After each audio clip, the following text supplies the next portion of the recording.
Study of Ein Yaakov, the ethical and inspirational teachings of the Talmud, selected portions of stories, and Agadata. Today we'll be learning the components that relate to enemies.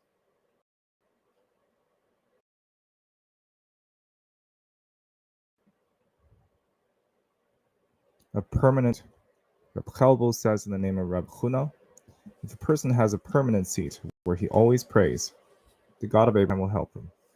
When he dies, people will mourn his passing, lamenting, where is this humble person? Where is this pious person? He was one of the disciples of our father Abraham. We ask, and how do we know that Abraham prayed in a permanent place? Because it says Abraham woke early in the morning, hurrying back to the place where he had been standing before God. And standing means prayer, for it says, then Pilate stood and prayed. Rabbi Yochanan says in the name of Rabbi Shimon Bar Yochai, if someone establishes a set place for prayer, his enemies around surrender to him. And so the prophet Nathan, speaking in God's name, said to David, I will designate a place for my people Israel, and set them firm, so that they shall dwell secure and shall tremble no more. Evil men shall not oppress them any more as in the past. Refers to the base of Mikdash. The Huna pointed out an inconsistency. In the present verse, it says, when the Jewish people will pray in the base of Mikdash, in the holy temple, their enemies will not be able to oppress them. Yet elsewhere in Chronicles, where this prophecy is repeated, it says that the enemies will not be able to destroy them. The question is, does prayer in the base of Mikdash protect only from total destruction? Or does it only also shield from oppression? The Gemara answers, when the base of Mikdash was first built, it had the power to protect the Jewish people from any kind of pain and oppression. But later on, after the people sinned, heaven decreed oppression for them, but their prayers in the base of Mikdash were still effective in preventing their destruction.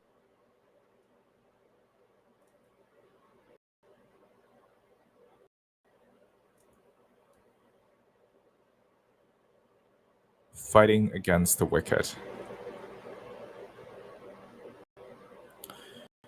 Rabbi Yochanan further said in the name of Rabbi Shimon Bar Yochai, it is permitted to fight the wicked in this world, for it says, those who forsake the Torah praise the wicked, but those who keep the Torah fight them. We also learn in Isa, Reb Doitzai, the Reb Matan says, it is permitted to fight with the wicked in the world, for it says, those who forsake the Torah praise the wicked, and if a person should whisper in your ear and tell you, but it says, do not fight with evildoers, and don't be envious of wrongdoers. Then you should tell him, a timid person interprets the verse that way, but the real meaning of this verse is, don't compete with the evildoers, and strive to be like them. And don't be envious of wrongdoers, trying to be like them. And so it says, do not envy sinners in your heart, but only God-fearing men at all times. The Gemara interjects, but it is not like that. Rabbi Yitzhak said, if you see a wicked man on whom fortune is smiling, don't start up with him, for it is said, you see that the evildoer hit a streak of good luck. Don't get in his way. And not only that, but even in a court case, he is going to win, for it says your judgments are far beyond him. In other words, he places himself above the law. And what's more, when things are going his way, he will see his enemies fall. For it says in the same verse, he snorts at all his foes.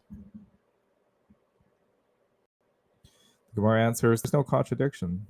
The one, Rabbi Yitzhak, who says you should not fight against the wicked, speaks of quarreling about personal differences. The other, Rabbi Yochanan, who says that it is permitted to fight with the wicked, refers to confrontation over religious issues. And if you wish, I can say that both speak of fighting about religious issues, and there is still no difficulty. It all depends on the kind of evildoer you're contending with. The one, Rabbi Yitzhak, speaks of wicked men on whom fortune is smiling. The other, Rabbi Yochanan, speaks of a wicked man on whom fortune is not smiling. Or if you wish, I can say that both speak of the wicked man on whom fortune is smiling, and there is yet still no contradiction. The one, Rabbi Yochanan, speaks of a perfect righteous man. He need not be concerned about fighting the evildoer. The other, Rabbi Yitzhak, speaks of a man who is not perfectly righteous. He should not take on an evildoer. Rabbi Huna said, what is the meaning of the verse?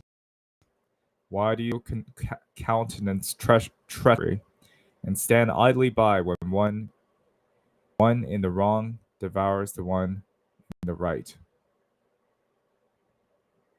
The Gemara asks, can the wicked swallow the righteous? Doesn't it say God will not abandon him in his hand? And doesn't it also say no harm befalls the righteous? The Gemara answers, you must therefore say it all depends on who is the righteous one and who is the wicked one.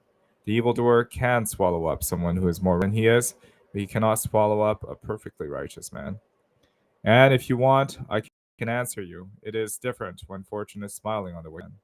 Then anything can happen.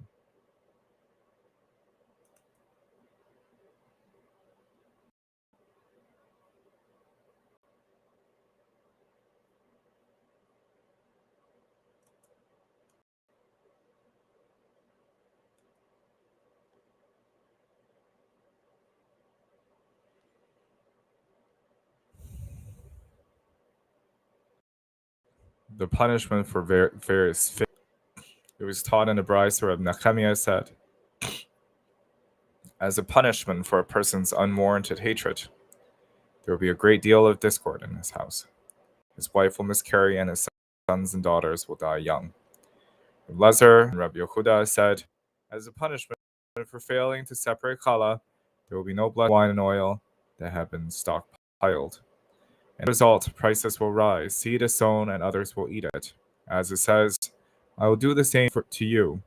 I will bring upon you terror, bakala, along with depression and fever, destroying your outlook and making life hopeless. You will plant your crop in vain because your enemies will eat it.